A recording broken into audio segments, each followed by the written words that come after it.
My whole life, books have been the greatest thing that ever happened to me. If I didn't have books, I would be so miserable. It's such an enjoyable experience. But think about it this way. You live in your head with your own thoughts, right? And if you had printed out one day, if somebody printed out on paper what your thoughts were for a week, you'd be astonished at how boring and how trivial and how meaningless they are.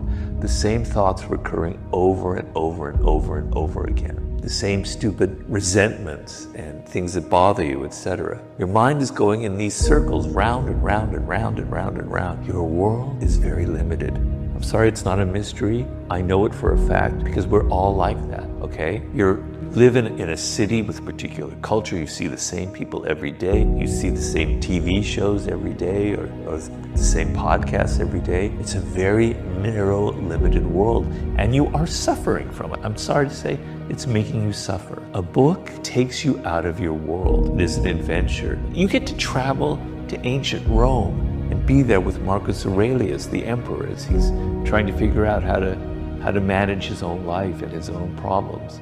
You get to go to ancient Greece and be there during the Peloponnesian War.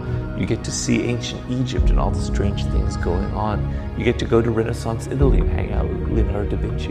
You get to follow Napoleon Bonaparte in his battlefields. You get exposed to these ideas of people that are not your ideas, that are interesting, that are weird, that are strange. You get to expose yourself to theories and to things from other cultures that are almost like from another planet. They're going to open your mind. It's like taking a trip. It's like being able to travel. It's like getting out of your own little world, your own little apartment, and seeing the world, seeing history, seeing who you are. Okay? You are not a creature of today. You are not a creature that was born from like the year 2000. I don't know when you were born, right? That's not the world. The world existed 10,000 years before you. Your thoughts and your ideas are not your own. You have inherited them from your parents, from your culture, from centuries of history. You want to ground yourself in that reality, in that past.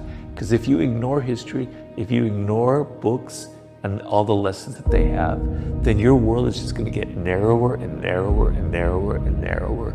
You're not going to be creative, you're going to be frustrated, and bad things will happen to you. Books are the greatest adventure in the world, and I can't personally understand how, if I can't read a book, if I had to go a month without reading a book, I would literally lose my mind. Right?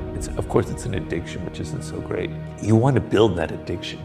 That's probably the best addiction that you can have, okay? So if you want, someday I will post, as I will, as we have on my newsletter, lists of books that you can read that are truly exciting, that will lift you, that will give you these experiences that I'm talking about. But please, I beg you, I implore you, we need more people who are reading books today in the world right now.